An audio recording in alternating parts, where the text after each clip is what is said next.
Hell has not frozen over, pigs still can't fly, and it's not Armageddon. But the basketball gods in their infinite wisdom have seen fit to bring together North Carolina and Duke to play in the NCAA Tournament for the first time in the Final Four in Coach K's last year, in Coach Davis's first year, and I don't think my heart can handle this, and I'm guessing yours probably can't either. Not to mention, today is also the one-year anniversary of Coach Williams' retirement. We're going to get into all of it on today's episode of Locked On Tar Heels.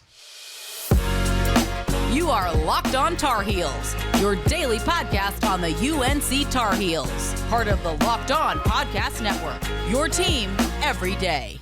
Hey there, it's Friday, April 1st, 2022. Welcome into the Locked On Tar Heels podcast, part of the Locked On Podcast Network. I'm your host, Isaac Schade, beat writer for Sports Illustrated's North Carolina site, and I want to thank you for making Locked On Tar Heels your first listen every single day. Except for you, Jared White, you just listen when you can, brother. We appreciate you.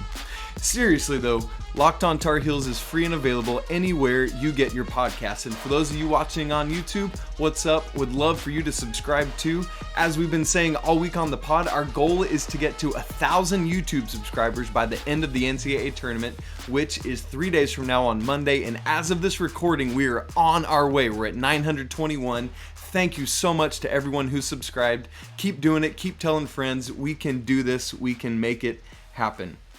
Well, it is Final Four Eve. We're going to hashtag ruin another retirement party tomorrow. That's the goal for the North Carolina Tar Heels. And as we think about that, I'd love for you to check out a bonus episode that is out today between myself and Locked On Blue Devils host JJ Jackson, a little Final Four crossover we did. And so you can find that in the podcast stream. You can find it on YouTube and listen to that. Or if you just can't bear to listen to the Duke banter, just watch this. Just listen to this and it'll all be good. No worries there. Well, as we said off the top, today, April 1st, is the one-year anniversary of Roy Williams' retirement from college basketball. It cannot be true that it has been that long, but here we are. And so what I wanted to do today, I know we have this huge game to unpack, but I just want to share a personal story about Roy Williams. Just thought that would be a very appropriate way to start this show before we get into all the hoopla of the Final Four. So let me take you back to March of 2017. It was a great year. The North Carolina Tar Heels won the national championship. Their Sweet 16 and Elite games, the games in which they played Butler and Kentucky, what up Luke May, were taking place in Memphis, Tennessee.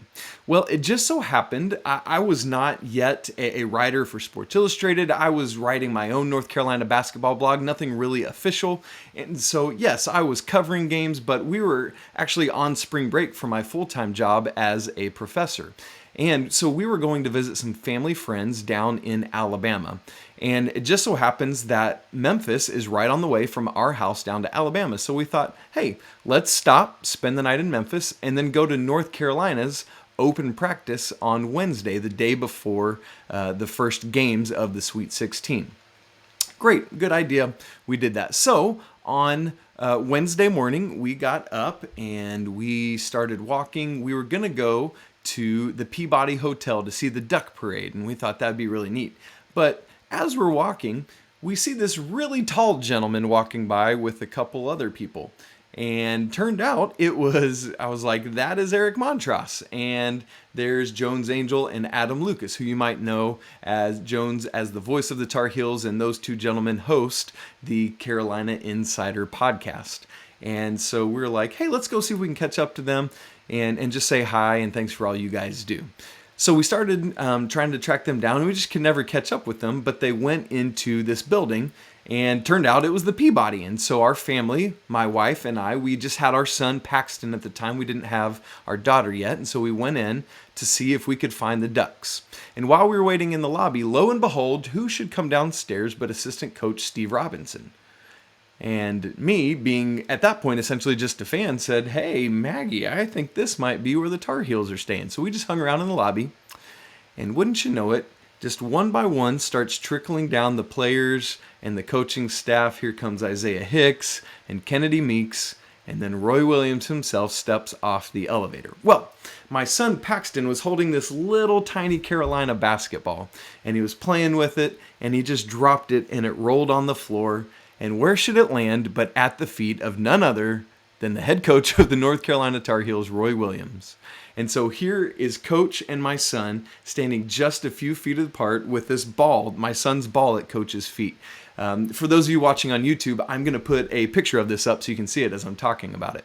And so Coach looks down, sees my son, smiles at him and waves, and picks up the ball, hands it back, and goes on about their day. It was really neat. While we were in the lobby there, Justin Jackson and Tony Bradley both signed my son's basketball. Really cool. And just, hey, what a neat encounter to happen upon the Tar Heels, and that was great. Well, let's fast forward just a little bit to the open practice.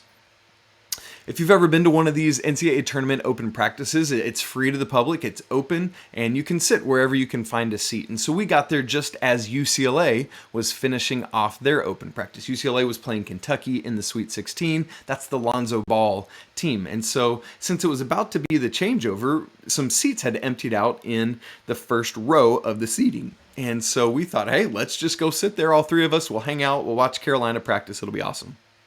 Well, as practice is going on, Coach Williams just happens to walk by, and he remembers my son. And he says, hey, there's my buddy again. And he just stood there and took a moment with him. If you're watching on YouTube, again, I'm going to put a picture of that up so you can see it. Just the back of my son's head and Coach Williams smiling at him, having a moment.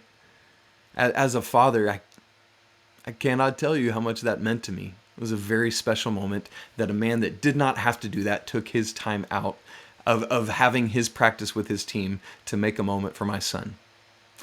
And then after the open practice, we're walking through the concourse, and I went to go use the bathroom, and my wife and Paxton, my son, stayed out in the concourse.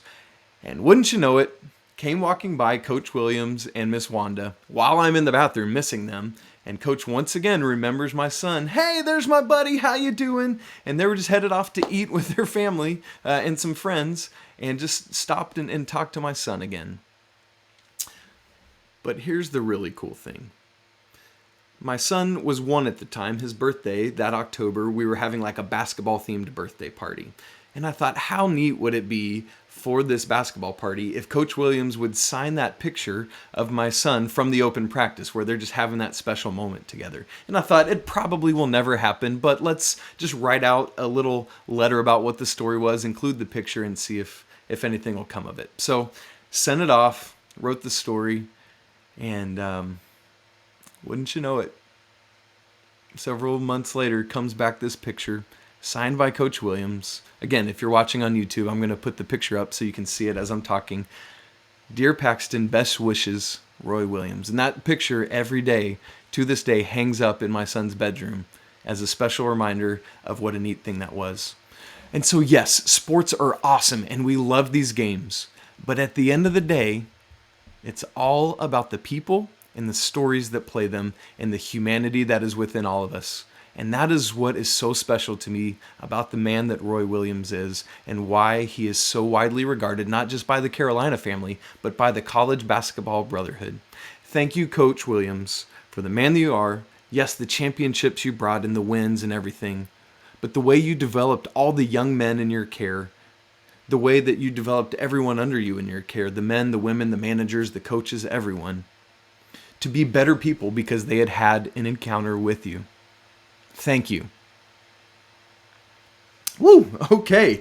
Did not mean that to get emotional, but we did.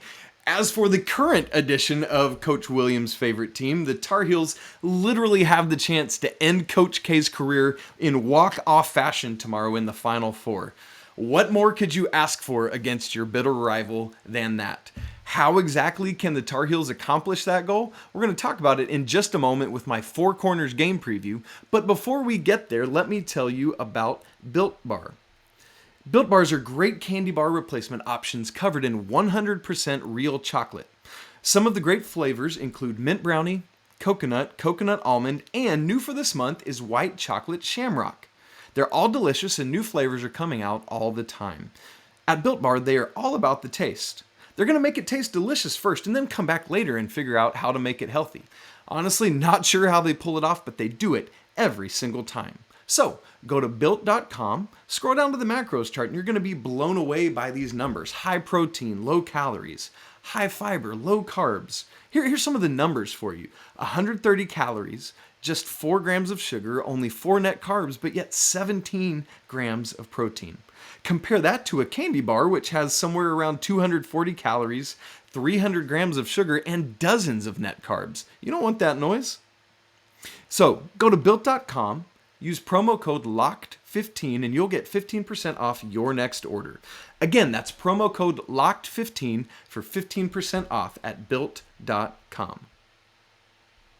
Well, I just want to tell you, we are seeing such great reviews coming in on Apple Podcasts. To those of you that have taken time to give the show 5 stars, rate, and review, thank you, because that is helping get this show, this community of Tar Heel family out to other people who might not know about it yet. So if you haven't had the opportunity to rate and review and 5 stars this thing, please just take a moment and go do that while you're hanging out or while you're listening.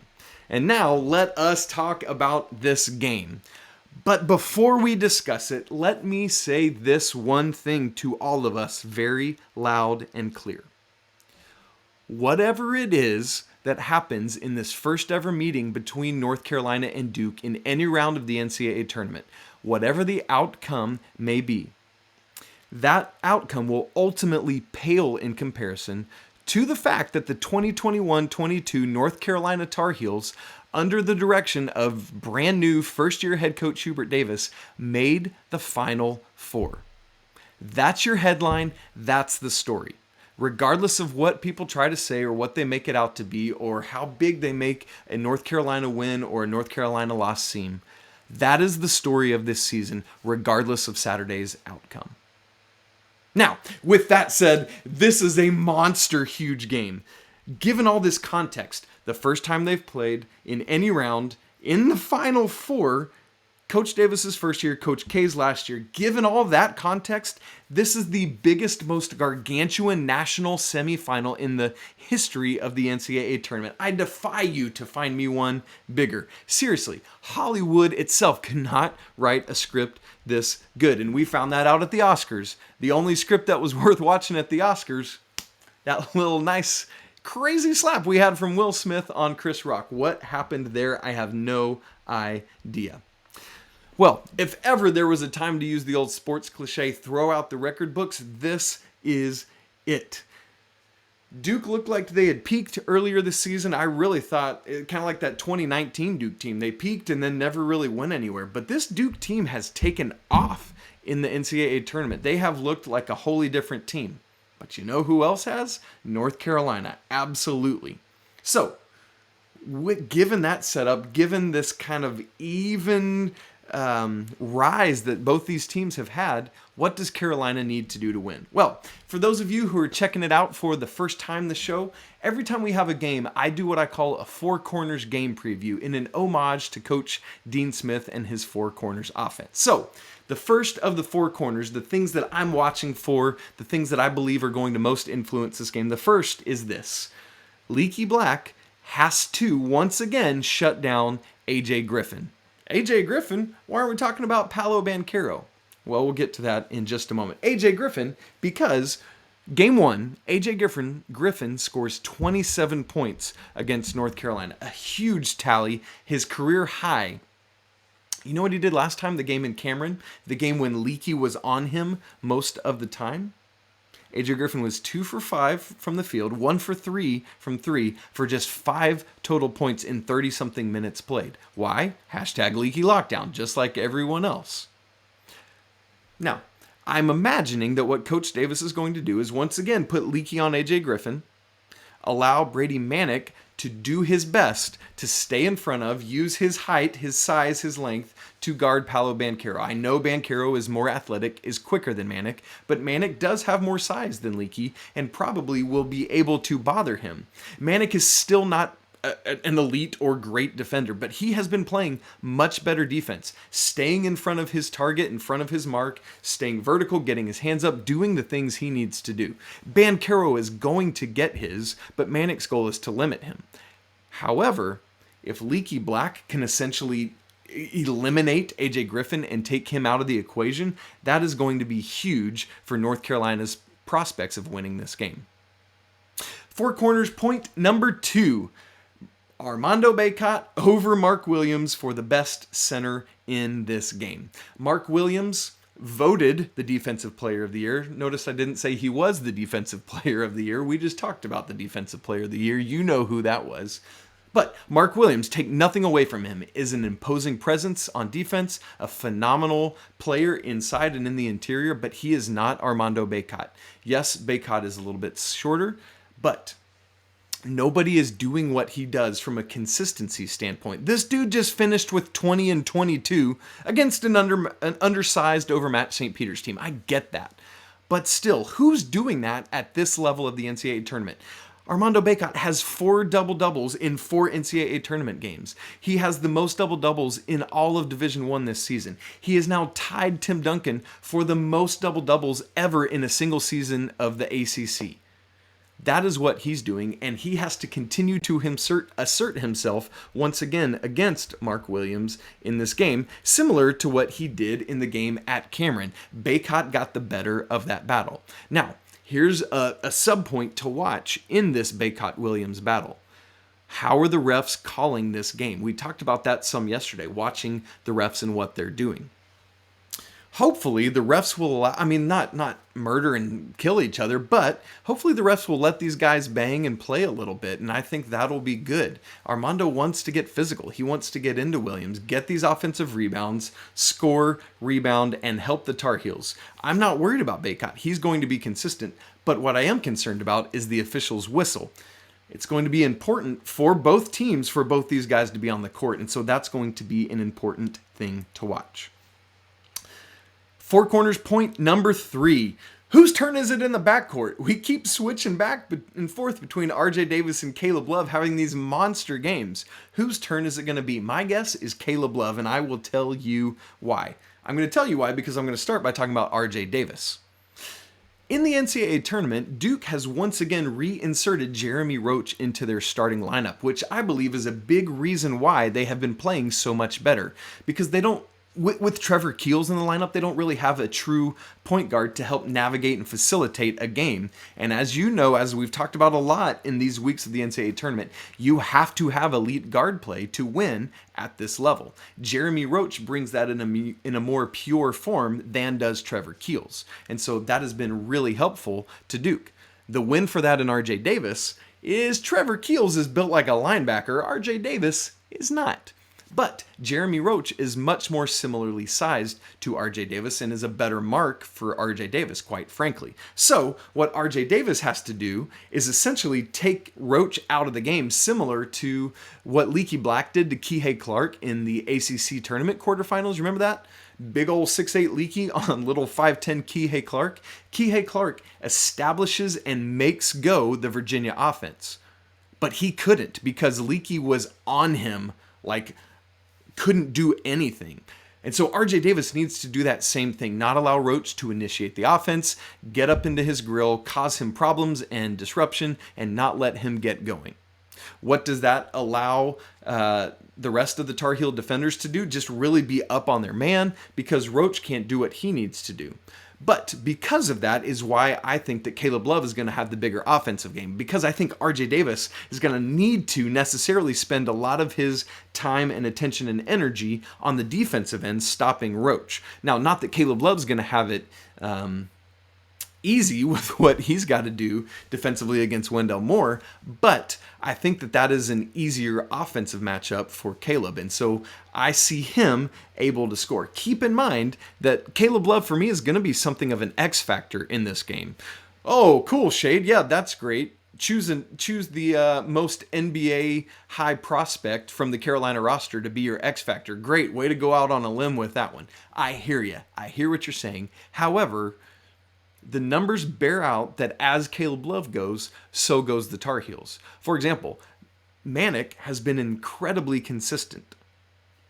Armando Bacot has been incredibly consistent. You know what you're going to get out of those guys. So while I'm tempted to say Brady Manek is the X factor, I think his consistency removes him from that consideration and makes it Caleb Love. Here's a little bit of data for you. Caleb Love, in his career as a Tar Heel over the course of both of these years, when he scores 20 or more points, the North Carolina Tar Heels are 14-0. Yeah, you're hearing that right. This year, when Caleb Love has 5 or more assists, the Tar Heels are 14-0. What does that tell you? When Caleb Love is on and having a great game, the Tar Heels win. Like, by definition, right? When you're literally undefeated in those types of games.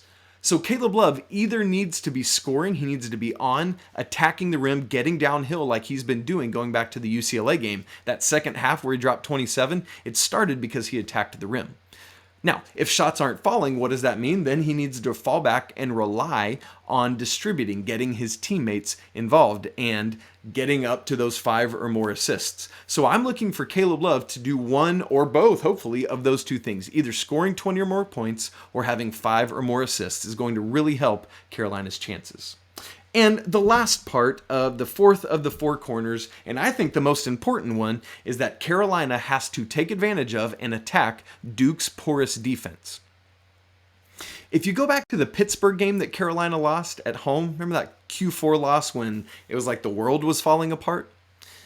At barttorvik.com, one of the great college basketball analytics websites, you can set data for a period of time. If you set the period of time to be from after that Pittsburgh game up through current day, so like 6 weeks essentially, North Carolina is 10-1. They rank by Bart Torvik's metrics as the number 1 team in the nation in that span. I'm not exaggerating. That's literal. You can go check it out yourself. In that span, they rank as the 5th most efficient defense in the country. The Duke Blue Devils in that span, 171st in defense. I'm not exaggerating. That's literally what those numbers show. It's exactly the game script, the game plan that Carolina ran to perfection in the second half of the game at Cameron Indoor Stadium. So here's what it's got to be. Carolina, using RJ Davis as the initiator, has to involve Mark Williams in ball screen action just like they did in that game. And what does that allow? Well, if RJ Davis gets a switch, he can drive Mark Williams. He can step back, pop a 3. If they are able to get Bacot open, rolling to the rim off the screen, that's an easy deuce, hopefully. If someone rolls over for help defense, Brady Manek is a great relocator outside the 3-point line and has the quickest catch and release I have seen in a long time. There's all these options coming off of that, and Duke proved incapable of guarding that ball action in the last game. Now, we've also seen them switch to a zone in recent games in the NCAA tournament when they struggled, like against Michigan State. If they do that, great, congratulations. Now Brady Manek, RJ Davis, and Caleb Love are raining 3s all over you all night long. Carolina can win this game if they attack Duke's porous defense, and I think we're going to see that happen. Why? I think Duke is still feeling pressure. They've been playing looser. However, as the lights continue to get brighter, the pressure to help send Coach K out on his white horse with his trophy continues to get strong, and I'm not so sure that this young team can handle it on the Final Four stage. Well, you can imagine who I am picking to win this North Carolina Duke game, but my national champion pick might come as something of a surprise to you. Who is it? My picks for this weekend, all the games, and the most outstanding player of the NCAA Tournament Final Four, all coming up in just a moment. But first, let me tell you about Bet Online. After months of playing, college basketball has finally been able to determine the teams for this Final Four matchup and are going to get the national champion this coming weekend. In fact, their odds are these: Duke at 3-2 odds, Kansas at 2-1, Villanova 22-5, and North Carolina at 19-4 odds, the longest of the 4 teams. So, got good opportunity there with the Tar Heels if you want it. BetOnline.net is your number 1 source for all your betting needs and sports info. From all the latest odds, contests, and player props, you name it, BetOnline remains the best spot for all your latest sports developments, including podcasts and reviews for all the leagues this season. And it's not just basketball. BetOnline is your continued source for all your sports wagering information needs, including live betting and your favorite Vegas casino games. Head to the website today or use your mobile device to learn more about all the trends in action. BetOnline, where the game starts. Well, Predictions. That's what we all want to hear. That's what we get excited about. Tell me what's going to happen in these games. Well, I've just laid out my case for you for North Carolina, the key things that we're watching in the Four Corners preview. And so, yes, absolutely, I think Carolina is going to win this game. However, I don't think they'll cover. The spread has fluctuated back and forth between 4 and 4.5. And I think it's just going to be one of those games that comes down to a last shot or a bucket in the last minute that wins it. And so Carolina to win, Duke to cover is what I'm going with. Now, on the other side of the bracket, we've got two other blue bloods in Kansas and Villanova. What an incredible Final Four this is. How can you not love this as a college basketball fan? When you look at these four teams together, they have won 4 of the last 6 national championships, 7 of the last 13 national championships, and we're just about to make it 5 out of 7 and 8 out of 14. So crazy, right? Simple math. If there's 4 teams in a tournament, one of them has to win it. That's why I can confidently say that new updated information to you. Well, you might have heard or you might have seen last week in the Elite Eight, Villanova in the last minute of their Elite Eight victory lost their second leading scorer, Justin Moore, to an Achilles rupture. Ouch, yikes, that hurts. Justin Moore, get better, brother. We just hate to see that anytime injuries happen to a player. Unfortunately, though, for Villanova, I just don't think Colin Gillespie and company are going to have enough to overcome everything Kansas has. Kansas hasn't looked awesome for a lot of the tournament, but holy cow, they absolutely blitzed Miami in the second half of their Elite Eight game. Between Ochai Agbaji and Remy Martin, I think David McCormick might finally have a nice big game against this undersized Villanova team. I just don't see any way that Villanova can overcome that injury and upset the Jayhawks. I've got Kansas moving on to the national championship game where they will face off with I almost said with Roy Williams and the Tar Heels. How funny is that? Where Kansas will face off with North Carolina. Here's what I love. I have this vision, this beautiful vision of Monday night. Who's this coach that's getting honored, this retired coach? Because at that point, Coach K is going to be retired because he will have lost on Saturday. The retired coach that's getting honored at halftime of the North Carolina-Kansas game is Roy Williams. What poetic poetry, beautiful justice would that be if Coach K has already lost and Coach Williams' 2 teams are the teams in the national championship? Right? That'd be pretty cool. Let's honor him. Let's make that happen. But unfortunately, here's what I'm going to say. You know how emotionally draining, how physically draining, how mentally draining these North Carolina-Duke matchups are, particularly this one.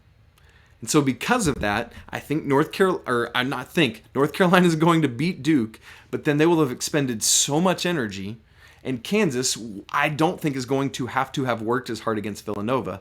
And I see the Kansas Jayhawks beating the North Carolina Tar Heels to win Bill Self's second NCAA championship. It brings me no pleasure to say that, but that's just, as I forecast ahead, that is what I think will happen. Now, what about the most outstanding player of the tournament? We've got some odds here to win from Bet Online. For that, the most outstanding player. Let me just list off the first couple for you. Paolo Banchero, top of the list, 5-2 odds. Ochai Agbaji from Kansas, 4-1. Colin Gillespie from Villanova, 9-1. Jermaine Samuels, also Villanova, 9-1. Armando Bacot, 10-1. Remy Martin, a guard from Kansas, 10-1. AJ Griffin, Brady Manek, Caleb Love, Christian Braun, Griffin, Manek, Love, Braun, all at 20-1 odds. Roach, Mark Williams, Justin Moore. I wouldn't take those odds on him. Yikes. So Roach and Williams each have 25-1 odds, and it goes on from there. So here's what I'm going to say for my most outstanding player. Initially, earlier this week, I thought it would be a really neat story. Since I'm picking Kansas to win, obviously I've got to pick a Jayhawk to take home the MOP. And I said what an interesting story it would be for Remy Martin to come along and win the MOP of this. He was voted the preseason Big 12 Player of the Year. Just really struggled a lot throughout the year. Kind of got into Bill Self's doghouse some, but has come back to life in this NCAA tournament and is playing really well. Meanwhile, Ochai Agbaji, who is Kansas's truly best player, hasn't done as much in the tournament. But I think he comes to life this weekend, and with Kansas winning, I think it's Agbaji that takes home the 2022 NCAA Tournament MOP. Boy, I would love to be wrong. Come on, Tar Heels, do this thing. Bring it home. Hubert Davis, first-year coach. What a story it already is, but what an even crazier story it would already be if the Tar Heels could win. Well, friends, that is it for this episode of Locked On Tar Heels. That's it for this week of Locked On Tar Heels. This is, oh man, what an NCAA tournament run it's been. It's been so fun to share these moments with you. I hope you've had a blast talking through all this with me, thinking through all it with me, yelling at me through the computer when you think I'm wrong about something. That's why this is so fun. Again, as we say all the time, I would be so honored if you would go and subscribe to the show wherever you listen to podcasts, or if you're watching on YouTube. Again, please remember, we're trying to hit that 1,000 subscribers mark by the end of the national championship game on Monday. We're well on the way, but you can help by spreading the news to your friends and family and others and asking them to join us and subscribe. And if you want to follow the show on Twitter, you can do so at Locked On Heels. If you want to follow me on Twitter, it's right here below you if you're watching on YouTube. If you're listening, it's at Isaac Schade. My name, ISAACSCHADE. That's at Isaac Schade on Twitter. Also, I love talking with people, talking about college basketball and sports and college football and anything else, Tar Heels or other. And so if you'd love to talk more with me, please email the show, lockedontarheels@gmail.com. Would love to talk with you there. Well, coming up on Monday's show, we've either got a national championship game to preview, or we've got one heck of a season to be thankful for and to recap and celebrate. Either way, again, what a wild ride it's been. Thanks so much for making Locked On Tar Heels your first listen every day, and now let me encourage you to make Locked On NFL Draft your second listen today. Ryan Tracy and former NFL cornerback, Eric Crocker bring the NFL Draft to life every day with insight and analysis on college football prospects and NFL front offices. It's free and available anywhere you get podcasts. Hey, thanks so much for spending your week and part of your Friday hanging out with me, talking Carolina with me. Don't forget, we have that crossover episode with Locked On Tar Heels. JJ Jackson, would love for you to check that out and hear some insight from the Duke perspective. I just hope you have a great weekend. Enjoy the games. I hope it's stress-free for you. I know I will not be.